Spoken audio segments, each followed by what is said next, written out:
Made in India हो ही नहीं सकता। गौर से देखो तो घड़ी के जैसे चलता है वो। ऐसी कई सारी और चीजें कही गई थी हमारे देश के मैन्युफैक्चरिंग विजन को लेके, लेकिन आज भारत साउथ कोरिया को पीछे छोड़ते हुए दुनिया का 5वां मैन्युफैक्चरिंग कंट्री बन गया है। आईफोन हो या ड्रोन्स हो, चाहे कुछ भी हो, there good number of chances कि उसके पीछे मेड इन इंडिया लिखा होगा और हमें ऑब्वियसली इस पे प्राउड फील करना चाहिए। लेकिन यह एक बहुत बड़ा प्रॉब्लम भी है। इस सक्सेस का मतलब ये नहीं है that we are anywhere close to China और यूएसए। वहां तक पहुंचने के लिए हमारे सामने कई सारे प्रॉब्लम्स हैं। पहला, हम उनसे compete करने के लिए अभी भी बहुत ही पीछे हैं। Let's just look at the numbers. ये चार्ट देखिए, वर्ल्ड मैन्युफैक्चरिंग का 28% तो सिर्फ चाइना में ही बनता है। फिर दूसरे नंबर पे है यूएस, जहां 15% बनता है, Japan 5%, Germany 4.9%, and now let's look at India.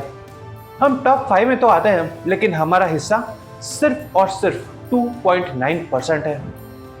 As per experts, अगर हम हर साल 8% की भी ग्रोथ करते हैं और किसी तरह से अगर चाइना अभी जहां है वहां रुक भी जाता है, तो भी हम 2050 तक उनकी बराबरी नहीं कर पाएंगे।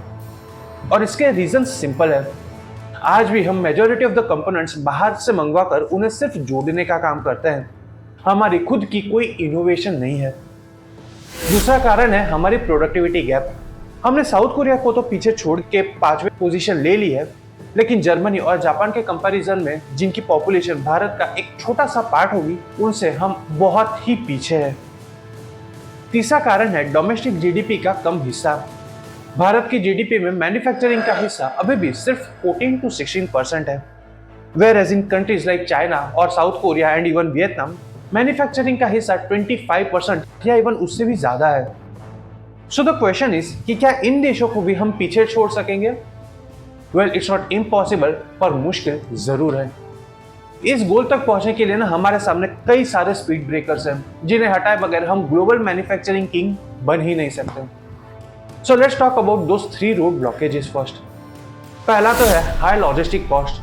अनफॉर्चुनेटली इतने रोड्स और इंफ्रास्ट्रक्चर डेवलपमेंट के बाद भी हमारे यहाँ सामान एक जगह से दूसरी जगह पहुंचाना बहुत ही महंगा और स्लो प्रोसेस है। इंडिया में लॉजिस्टिकल कॉस्ट जीडीपी का अराउंड 13 to 14% है, whereas इन चाइना या यूएस ये सिर्फ 7 to 8% है।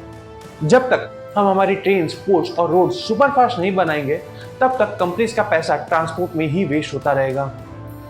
दूसरा है manufacturing, and I mean real manufacturing, not just assembling. हम लोग इंडिया में प्राउडली आईफोन तो बना रहे हैं, लेकिन उस आईफोन का आई इंडिया नहीं है। जोक्स असाइड, हम सच में सिर्फ बाहर से कंपोनेंट्स या पार्ट्स मंगवा कर उन्हें सिर्फ यहाँ असेंबल कर रहे हैं। सी, मैन्युफैक्चरिंग कोई भी कर सकता है, लेकिन जो चीज़ इंपॉर्टेंट है वो है इनोवेशन। जब तक सेमीकंडक्टर्स, माइक्रोचिप्स और हाईटेक डिस्प्ले जैसी इंपॉर्टेंट चीज़ें खुद इंडिया में डिजाइन और मैन्युफैक्चर नहीं होती, तब तक असली प्रॉफिट तो कोई और ही ले जाएगा। तीसरा है पुराने फालतू के रूल्स एंड रेगुलेशंस और लैंड एक्विजिशंस। सी, आज भी इंडिया में एक बड़ी फैक्ट्री लगाने के लिए जमीन ढूंढना और सरकारी परमिशंस लेना, I mean it's hello. Red tapism हो या पुराने कॉम्प्लिकेटेड लेबर लॉस, आज भी फॉरेन कंपनीज इनसे डरती है। ऐसी ये सब देख के ना सच में दुख होता है और लगता है कि क्या हम आगे भी बढ़ पाएंगे या नहीं। और यहाँ ये सवाल भी उठता है कि आखिर सरकार इसके लिए कर क्या रही है। सी, दे आर ट्राइंग। मैन्युफैक्चरिंग को बूस्ट करने के लिए कंटिन्यूअस नए रिफॉर्म्स और इनिशिएटिव्स ला रहे हैं। उनका गोल एकदम क्लियर है, भारत को एक मार्केट नहीं लेकिन दुनिया का मैन्युफैक्चरिंग पावर हाउस बनाना है, विच इज वाई उन्होंने बड़े फैक्टर्स पर फोकस किया है। और let's talk about them. First, make in India और पीएलआई स्कीम। सरकार ने 2014 में मेक इन इंडिया शुरू किया। उसके बाद आई पीएलआई यानी प्रोडक्ट लिंक्ड इंसेंटिव स्कीम।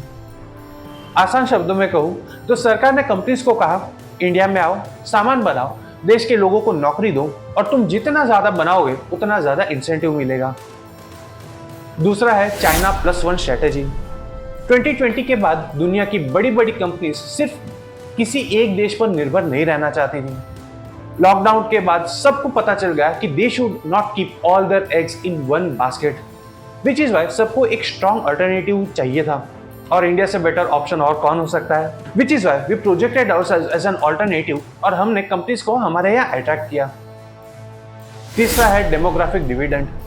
आसान शब्दों में कहे तो हमारे देश की युवा शक्ति। इंडिया दुनिया का सबसे यंग कंट्री है।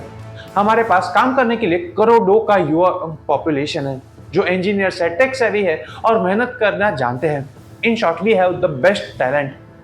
और कंपनीज के लिए फायदा, उन्हें यहाँ सारी चीजें सस्ते में मिल जाती है। चौथा है कनेक्टिविटी। अगर हमें दुनिया का मैन्युफैक्चरिंग हब बनना है तो सिर्फ फैक्ट्रीज लगाना काफी नहीं होगा। उन फैक्ट्रीज तक कच्चा माल पहुंचाना और वहां से बना हुए सामान को दुनिया भर के मार्केट्स तक पहुंचाने के लिए हमें वर्ल्ड क्लास इंफ्रास्ट्रक्चर चाहिए। इसीलिए सरकार ने 3 चीजों पर फोकस किया: रोडवेज, रेलवेज और waterways.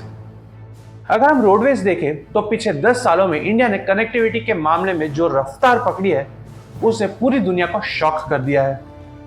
Delhi Mumbai expressway, Purvanchal expressway और बेंगलोर मैसूरू एक्सप्रेसवे जैसे बड़े प्रोजेक्ट्स ने शहरों की दूरी को घंटों में कर दिया है।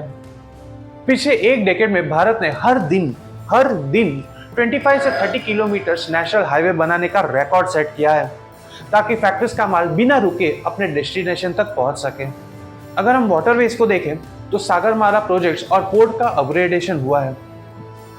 आज ना ग्लोबल ट्रेड का 90% बिजनेस समुद्र के रास्ते से ही होता है। तो अगर भारत को दुनिया का सबसे बड़ा मैन्युफैक्चरिंग हब बनना है तो हमारी फैक्ट्रीज का सामान दुनिया के कोने कोने तक सुपर फास्ट स्पीड से पहुंचाना चाहिए। इसीलिए हमने हमारे पुराने पोर्ट्स को मॉडर्नाइज किया है और तो और नए मेगा प्रोजेक्ट्स भी बनाए हैं। And the best game changer, ports पर टर्न अराउंड टाइम कम होना। जहां पहले सामान उतारने के लिए जहाजों को दिनों तक समुद्र में खड़े रहना पड़ता था, अब उनका काम कुछ घंटों में ही हो जाता है। रेलवेज देखें तो पीएम गति शक्ति और डेडिकेटेड फ्रेट कॉरिडोर्स का काम हुआ है। पहले मालगाड़ियां पैसेंजर ट्रेन के चक्कर में लेट हो जाती थी, तो सरकार ने उनके लिए अलग से स्पेशल ट्रैक्स बना दिए जिन्हें डेडिकेटेड फ्रेट कॉरिडोर्स कहते हैं।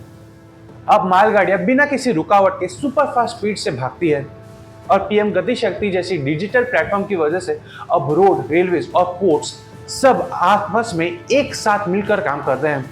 ना कोई रुकावट, ना कोई देरी। सिर्फ पुराने जमाने में फैक्ट्री लगाना मतलब सिर्फ सरकारी ऑफिस के चक्कर काटना और फाइल्स दब जाना होता था। लेकिन पिछले एक डेकेड में सरकार ने रेड टेपिज्म को कम करके बिजनेसेस के लिए रेड कारपेट बिछा दिया है। सिंगल विंडो क्लियरेंस से अब काम हफ्तों में हो जाता है, बल्कि कई दिनों में भी हो जाता है। तो आज इंडिया सिर्फ अपने आप को मॉडर्नाइज नहीं कर रहा, बट वो खुद को री इन्वेंट भी कर रहा है।